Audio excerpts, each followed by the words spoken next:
The Innovator's Dilemma by Clayton M. Christensen. Disruption is not a buzzword. It is a mechanism that reshapes industries and the livelihoods within them. In The Innovator's Dilemma, Clayton M. Christensen delivers a groundbreaking analysis of why successful companies often fail despite doing everything right.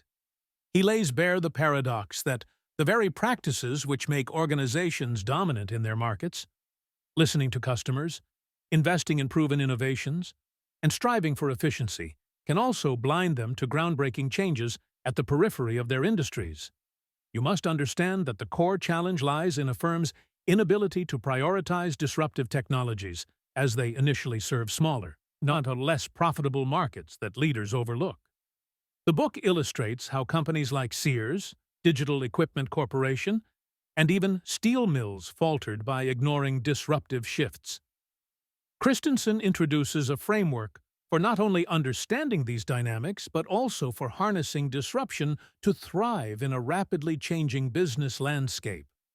To innovate successfully, you must challenge conventional wisdom and rethink how you allocate resources, measure success, and anticipate market shifts. The lessons ahead are your guide to navigating this dilemma and seizing the opportunities disruption creates. Lesson 1. Recognize disruption early. Disruptive innovations never arrive with fanfare or the polished features of dominant technologies.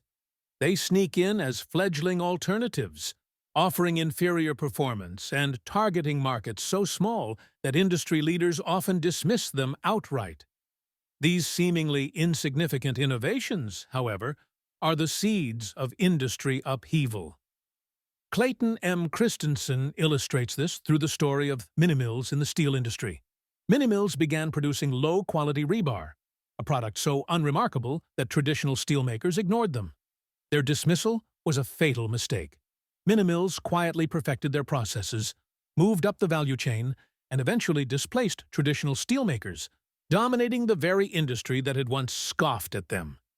This pattern repeats itself across countless industries, from photography to transportation to technology. Consider the case of Kodak, a company that epitomizes the cost of failing to recognize disruption. Kodak wasn't blindsided by digital photography. It invented the first digital camera. Yet, it refused to embrace this innovation because it threatened their lucrative film business. Their leadership dismissed digital photography as unrefined and unprofitable, assuming that professional photographers and consumers alike would always prioritize high-quality prints. Meanwhile, digital camera technology steadily improved, and competitors seized the opportunity Kodak had neglected. By the time Kodak acknowledged the shift, it was too late. What started as a weak and niche innovation reshaped an entire industry, leaving Kodak to crumble under the weight of its own reluctance to adapt. Disruption often begins by serving the overlooked, unserved, or underserved. Ride-sharing platforms like Uber and Lyft disrupted the transportation industry not by competing head-on with taxi companies, but by offering an alternative to customers who found taxis unreliable, inconvenient, or overpriced. Initially, these platforms served a niche market, one largely ignored by the established players. Over time, as technology improved and user bases expanded, ride-sharing became a dominant force, fundamentally altering how people move in cities and forcing traditional taxi businesses to adapt or vanish. The lesson here is unambiguous. Never dismiss innovation simply because it starts small or appears inferior. What seems insignificant today may define the future. The dynamics of disruption are not new. Look to history, and you will find parallels. In the early 20th century, Henry Ford disrupted the luxury automobile industry with the Model T. Before Ford, cars were handcrafted and exclusive, catering only to the wealthy. By focusing on an underserved market, ordinary Americans, Ford's assembly line innovation produced affordable vehicles that upended the entire auto industry. The luxury car makers of the time failed to recognize this disruption until it was far too late. Disruption always follows this pattern. A niche product emerges, refines its capabilities, and ultimately redefines the standards of an industry. To recognize disruption early, you must look beyond the polished surfaces of today's dominant technologies and examine what lies on the periphery. Emerging technologies often appear impractical or even laughable in their early stages. Think of early electric cars, mocked for their limited range and sluggish performance.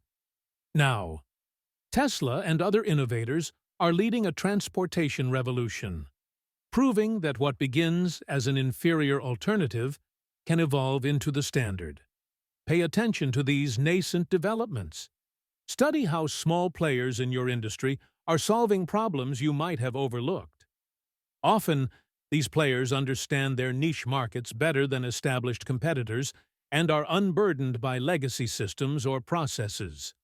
Christensen's insights into disruption are echoed by Peter Thiel in 0 to 1, where he argues that transformative innovation arises from starting small and scaling intelligently. Thiel stresses that monopolistic success often begins in markets too insignificant for larger players to notice. Uber, Amazon, and Airbnb all started this way, focusing on a single problem or underserved niche. If you dismiss an emerging technology or market because it seems trivial, you are effectively handing your competitors the key to future dominance. The key action you must take is to cultivate curiosity and readiness to experiment. Allocate resources to explore technologies that appear peripheral to your core business. Challenge your team to think about markets that are currently unprofitable or underdeveloped. Study patterns across industries and ask how innovations in unrelated fields might eventually affect your own. Commit to a mindset of vigilance and humility, knowing that the next disruption is rarely obvious in its early stages. Recognizing disruption early isn't just about foresight, it's about positioning yourself to lead while others are still dismissing the future. Lesson 2. Lead with agility. Rigid structures and an over-reliance on sustaining innovations are the silent killers of once great organizations. Disruption does not wait for leaders to adjust their plans or for corporate processes to catch up. It demands swift, decisive action. Christensen illustrates this truth with the story of Digital Equipment Corporation, a company that once dominated the mini-computer market. Digital Equipment Corporation's leadership believed that the future lay in catering to their existing customer base, who demanded high-performance machines for professional use. When personal computers emerged, Digital Equipment Corporation dismissed them as toys, too underpowered to serve the serious needs of their clients. Their inability to pivot away from their entrenched priorities and adapt to the broader market shift sealed their fate.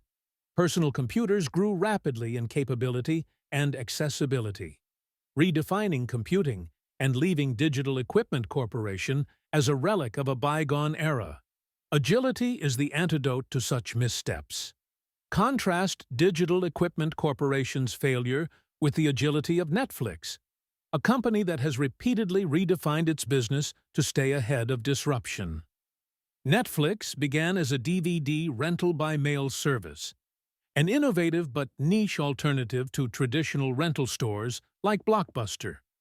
However, Reed Hastings and his team recognized that the future was not in physical media, but in digital streaming.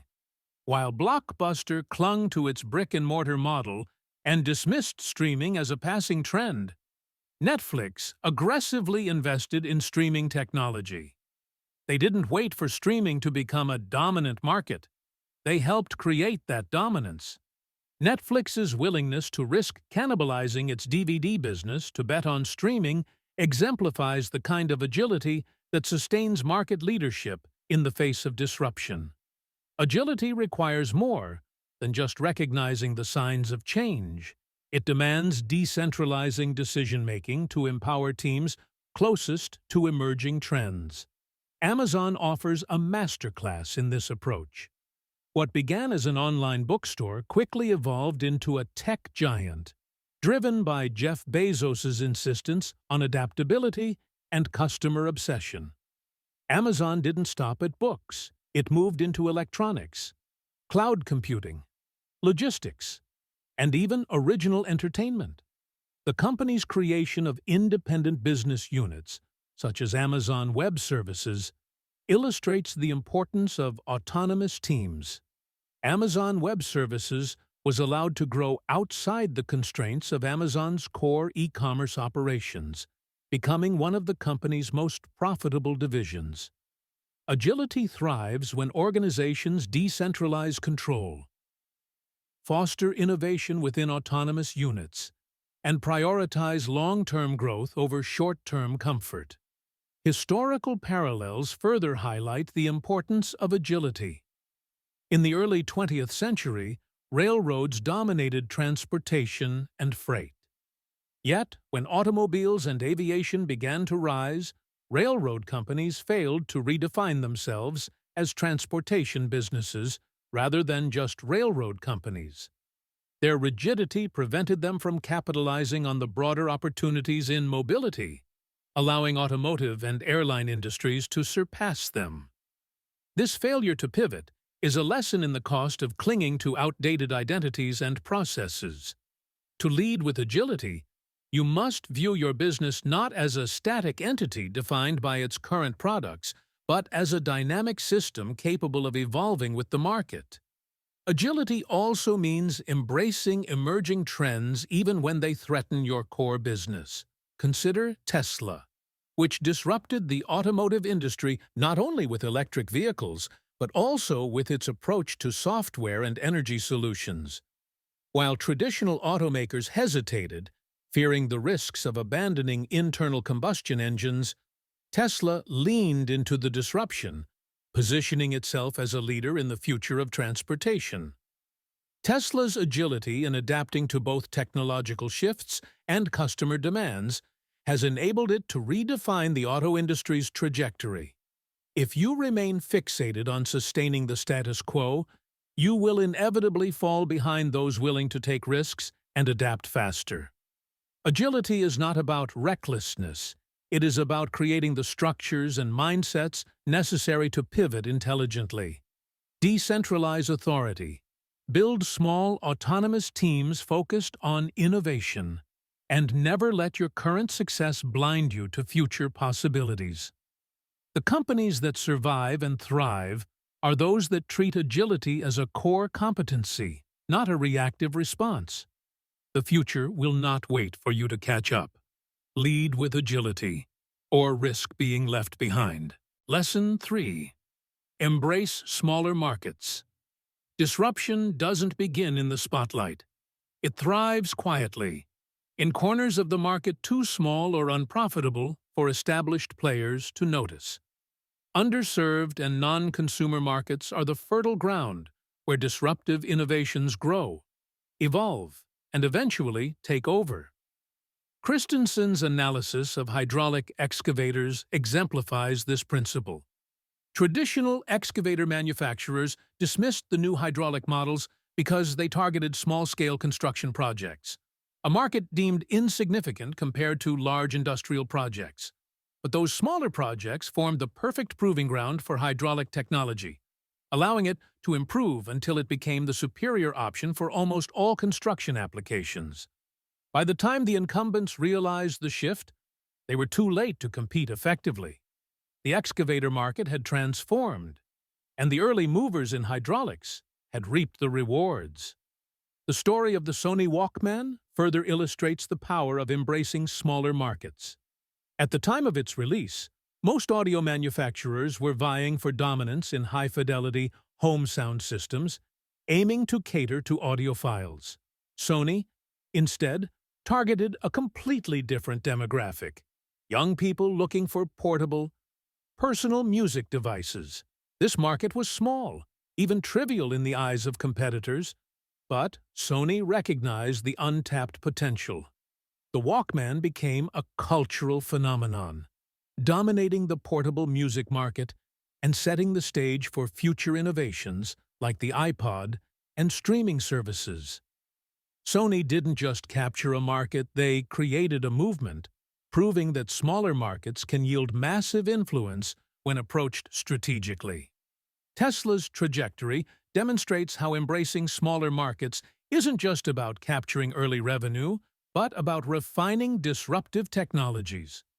Tesla's first offering, the Roadster, was a luxury electric vehicle aimed at a niche audience of environmentally conscious, high-income early adopters. This wasn't a mass-market car, and Tesla wasn't trying to compete with traditional automakers' volume. Instead, they focused on proving that electric vehicles could be powerful, stylish, and desirable. The success of the Roadster gave Tesla the credibility and resources to develop the Model S and, eventually, the mass-market Model 3. Each step of this journey began in a focused, underserved market before expanding outward. Tesla's patience and strategic focus on smaller markets allowed it to disrupt an industry many thought impenetrable. This pattern isn't limited to products, it applies to industries, services, and even ideas. Airbnb began by offering short-term rental spaces to budget-conscious travelers and those attending major events who couldn't find hotel accommodations. At its inception, Airbnb was dismissed as a fringe service catering to a niche group of travelers. However, by addressing an underserved market and gradually refining its platform, Airbnb grew into a global phenomenon that disrupted the hospitality industry. Hotels, which had long ignored non-consumer markets such as students, digital nomads, and informal family gatherings, suddenly found themselves competing with a platform that had built deep loyalty and expertise in precisely these areas. History is rife with examples of smaller markets yielding enormous opportunities. In the 19th century, Henry Ford didn't start by making cars for the wealthy elite, as most automakers did. He focused on the underserved middle-class American workers who needed affordable and reliable transportation. By serving this overlooked market, Ford didn't just sell cars, he transformed society, creating a new era of personal mobility. The lesson is clear. Smaller markets are not smaller opportunities. They are the testing grounds where innovations mature, value propositions strengthen, and brands gain the trust and loyalty that incumbents often take for granted. You must resist the urge to dismiss these markets because they lack immediate profitability or scale. They often hold the key to future dominance. Smaller markets allow you to refine your product, learn from early adopters, and build expertise without direct competition from industry giants. These markets also reveal latent demand, needs, and desires that established players either overlook or cannot efficiently address. By the time these needs expand into larger markets, your innovation will be prepared to lead. Approach these opportunities with patience and commitment. Build loyalty with early adopters, and listen intently to their feedback. Smaller markets often reveal dynamics invisible to those chasing immediate scale or short-term profits. You cannot afford to wait until competitors see their value by then. The window of opportunity will have closed. Embrace these markets with an open mind and a long-term vision. It is in the unpolished corners of the market that disruption finds its roots. If you focus your efforts there, you will lead where others fail to follow. Lesson 4. Focus on job to be done. Customers do not buy products for their features. They hire them to perform specific jobs in their lives. This foundational idea, central to Christensen's job-to-be-done theory, transforms how you must think about innovation and customer needs. It is not about improving your product's technical specifications or adding features indiscriminately. It is about understanding the deeper purpose your product serves, what it helps customers accomplish in their day-to-day lives. If you fail to identify this purpose, your efforts will misfire no matter how sophisticated or advanced your product might be. McDonald's demonstrates this theory with its surprising approach to milkshakes. Initially, the company viewed milkshakes as just another item on the menu and sought to improve their flavor and appeal to traditional fast food demographics. However, when they investigated further, they discovered an unexpected insight. A significant portion of their milkshakes were being purchased in the early morning by commuters. These customers weren't buying milkshakes. As desserts, they were hiring them to serve as a convenient, portable breakfast option that could last through a long drive to work. Armed with this understanding, McDonald's redesigned its milkshakes to be thicker, more filling, and even more portable. The result wasn't just a better product, it was a deeper alignment with the specific job those customers needed done, leading to increased sales and stronger customer loyalty. In stark contrast, BlackBerry's failure underscores the cost of ignoring the job to be done. The company dominated the early smartphone market with devices designed primarily for corporate users who needed reliable email access and physical keyboards. However, as smartphones evolved, they began performing broader jobs, connecting users to social media, entertainment, and a wide variety of apps that simplified their lives.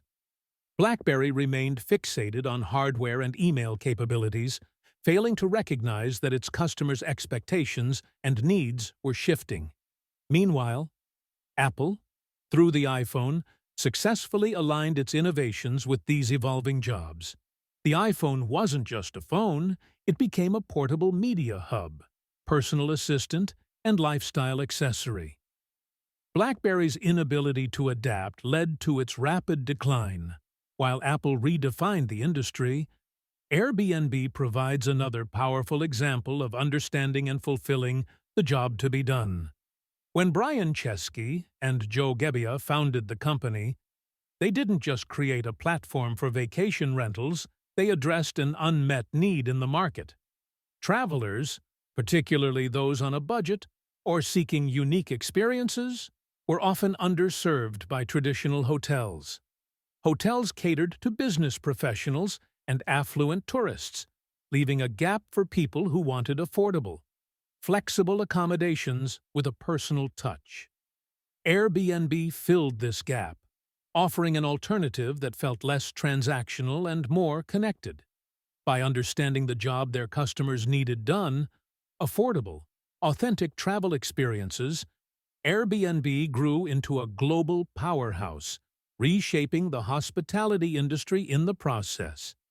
The job-to-be-done framework transcends industries and offers timeless lessons. In the 60s, Procter & Gamble faced stagnant sales for its laundry detergent. Market research revealed that customers didn't just want cleaner clothes, they wanted brighter whites and easier stain removal. P&G's Tide detergent was reimagined to focus on these specific jobs, and sales surged. Similarly, in healthcare, patients don't just want treatments, they want faster recovery times, less invasive procedures, and affordable care. Companies that solve these deeper needs, those jobs to be done, consistently outperform competitors who focus only on product features. To apply this principle effectively, you must shift your mindset. Don't view your product as an isolated solution. See it as a tool your customer uses to achieve an outcome. Ask questions that dig deeper into your customers' lives. Why do they choose your product over others? What frustrations or challenges are they addressing with your offering? When you align your innovation efforts with these insights, you not only create products that resonate, but also build enduring customer relationships. The key takeaway is simple but powerful. Always ask yourself, what job is my product performing? Then align every element of your business, from design to marketing to service, around fulfilling that job better than anyone else. When you stop selling products and start delivering outcomes, you earn a place in your customers' lives that competitors cannot easily disrupt. Lesson 5. Innovate beyond metrics. Innovation cannot thrive within the confines of traditional metrics. ROI, profit margins, and other short-term financial benchmarks, while useful in evaluating established operations, often serve as barriers to disruptive change. They create a culture where investments in unproven technologies or ideas are systematically deprioritized because they don't meet immediate financial expectations. Clayton Christensen's analysis of the disk drive industry exemplifies how this narrow focus can lead to catastrophic failures. Established disk drive manufacturers clung to their high margin, large-capacity drives for mainframe computers, dismissing smaller, cheaper drives designed for personal computers. At the time, these smaller drives served a niche market that appeared financially insignificant. However, competitors who embraced the lower-margin business recognized its long-term potential. As personal computers became mainstream, these disruptive manufacturers dominated the market, leaving the incumbents scrambling to catch up. This misstep wasn't a failure of technology or capability. It was a failure of vision limited by traditional metrics. Innovation driven by vision rather than immediate profitability can create seismic shifts in industries. Consider the Apollo space program, one of the most ambitious projects in human history. It wasn't justified by conventional financial metrics. Sending humans to the moon offered no clear ROI in the short term. Yet, the program catalyzed technological breakthroughs in computing, materials science, and telecommunications, many of which transformed global industries. The vision of space exploration drove innovation far beyond its immediate objectives, demonstrating the profound value of investing in long-term growth rather than short-term gains. If NASA had focused solely on financial metrics, the moon landing might never have happened, and the ripple effects of its technological advancements would have been lost. Another striking example is Amazon's relentless focus on customer-centric innovation, even when it defies short-term financial logic. Jeff Bezos famously said, "If you're competitor-focused, you have to wait until there is a competitor doing something." Being customer-focused allows you to be more pioneering. This philosophy is evident in Amazon's investments in areas like cloud computing, free two-day shipping, and Alexa smart devices. Each of these initiatives required massive upfront investments with uncertain financial returns. Traditional metrics would have discouraged such risks. Instead, Amazon embraced a long-term perspective, prioritizing customer loyalty and market dominance over quarterly earnings. Today, those same investments form the backbone of Amazon's success and its leadership in multiple industries. The limitations of metrics are further illustrated by the downfall of companies like Kodak and Blockbuster. Both adhered to financial frameworks that prioritized sustaining their existing revenue streams over pursuing disruptive opportunities. Kodak invented the digital camera, but sidelined it because the technology didn't align with its profitable film business. Blockbuster, similarly, dismissed the streaming model that Netflix embraced, focusing instead on protecting its brick-and-mortar stores. Both companies failed because they allowed metrics to dictate strategy, ignoring the broader shifts in consumer behavior and technology. To innovate beyond metrics, you must cultivate a tolerance for uncertainty and a willingness to experiment. This doesn't mean abandoning data or accountability, but redefining success in ways that accommodate long-term growth and learning. Look to Google's approach to innovation, where projects like Google X operate with the explicit goal of pursuing moonshots. These initiatives, such as self-driving cars or balloon-powered internet, may never achieve profitability in traditional terms. However, they create a culture of exploration that keeps Google at the forefront of innovation.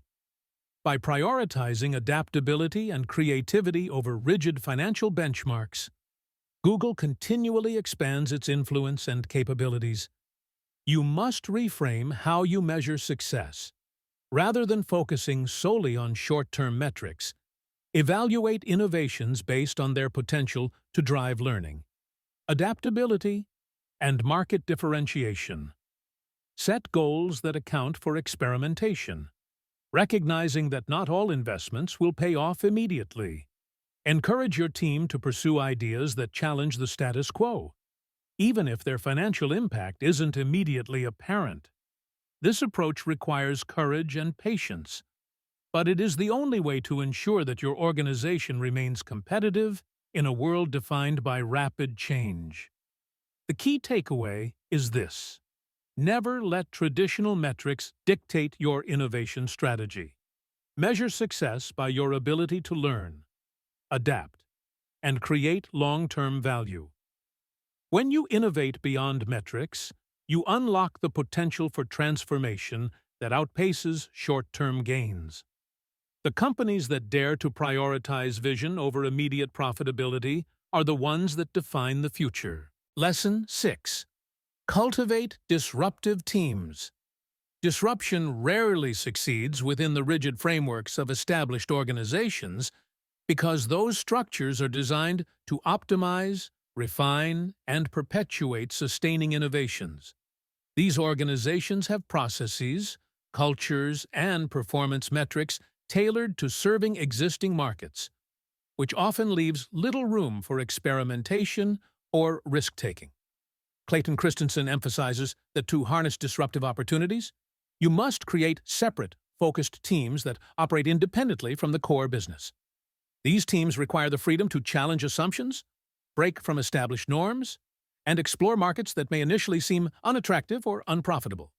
IBM offers a textbook example of how cultivating disruptive teams can lead to transformational success. In the early 80s, the personal computer was emerging as a disruptive force in computing. Rather than trying to integrate this new technology into its existing mainframe-centric structure, IBM established a separate division to develop and market personal computers. This division operated autonomously, with its own leadership, goals, and processes. By isolating the PC division from the company's core business, IBM avoided the cultural and structural inertia that often stifles disruptive innovation. The result was the IBM PC, a product that not only succeeded in its market, but also redefined the computing landscape. IBM's ability to compartmentalize its disruptive efforts allowed it to lead in a market that could have otherwise undermined its mainframe business. In contrast, Xerox serves as a cautionary tale. The company's Palo Alto Research Center was an innovation powerhouse, responsible for groundbreaking technologies like the graphical user interface, Ethernet networking, and laser printing. However, Xerox's leadership failed to fully capitalize on these innovations because they couldn't reconcile them with their core focus on copiers and printers. The disruptive ideas generated by Palo Alto Research Center were either sidelined or commercialized poorly, allowing competitors like Apple and Microsoft to seize opportunities Xerox had created. The lesson is clear. Even the most brilliant ideas cannot thrive in environments unwilling to deviate from existing processes and priorities. Google's approach to fostering disruption provides a modern blueprint for success.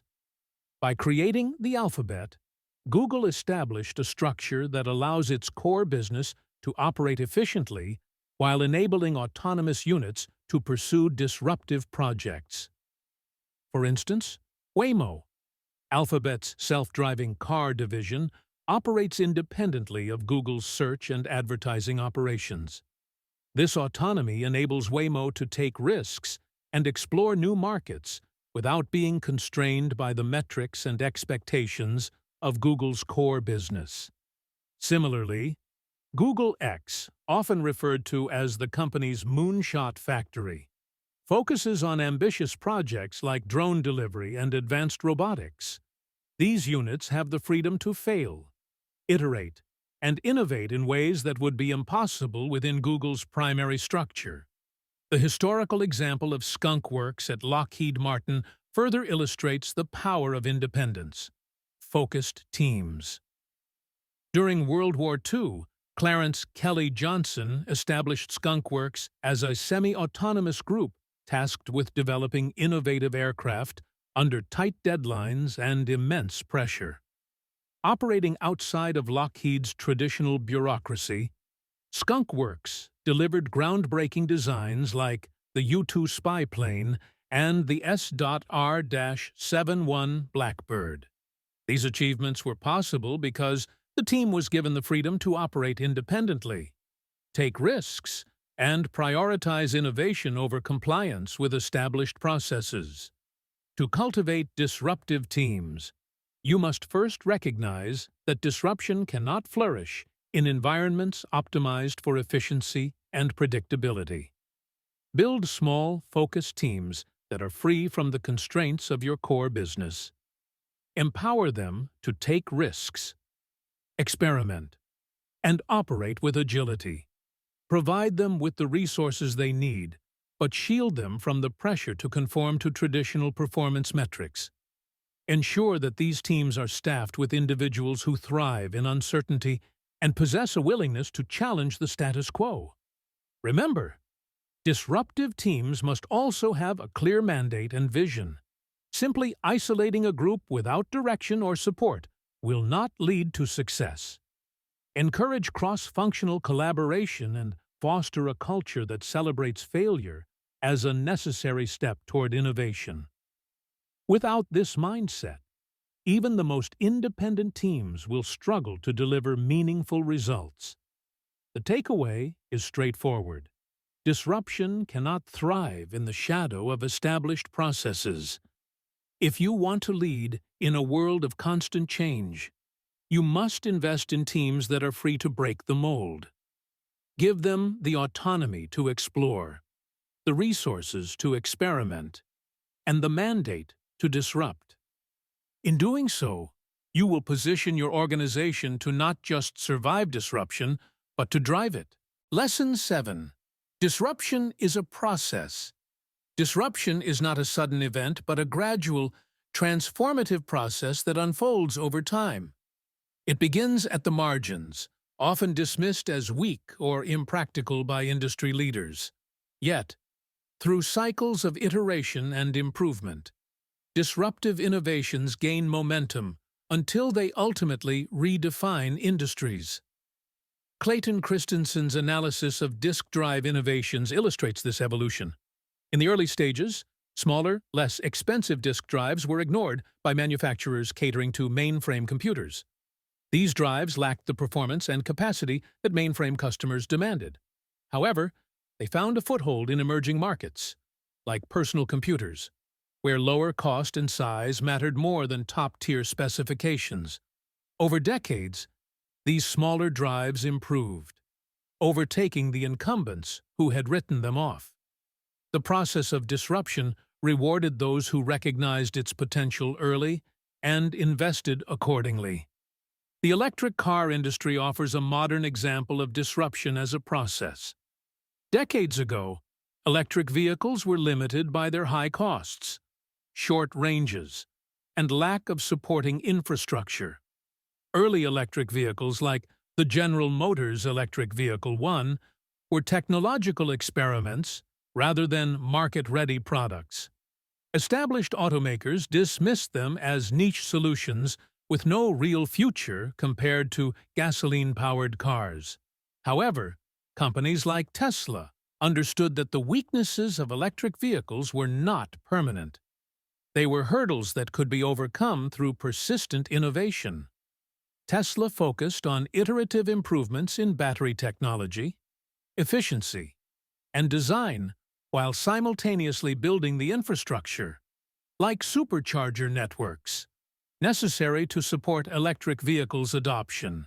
Today, electric cars are revolutionizing transportation, challenging traditional automakers, and accelerating the global shift towards sustainability. This disruption was not an overnight success, but a process that unfolded over decades. Historical parallels reinforce this lesson. Consider the rise of the airplane as a transformative technology.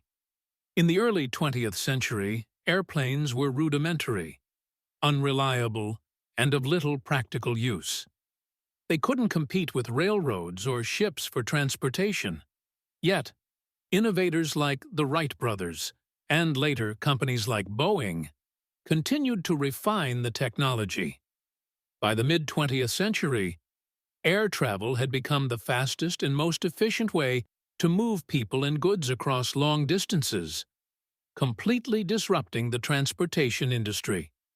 This transformation was the result of years of experimentation, learning, and iteration. Disruption rewards those who see its potential and remain committed through its developmental phases.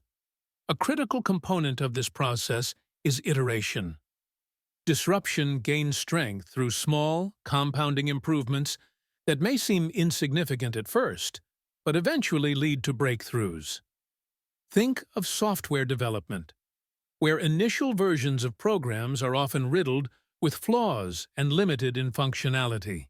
Companies like Microsoft and Apple built their empires not on perfect first versions, but on the ability to refine and improve their offerings over time.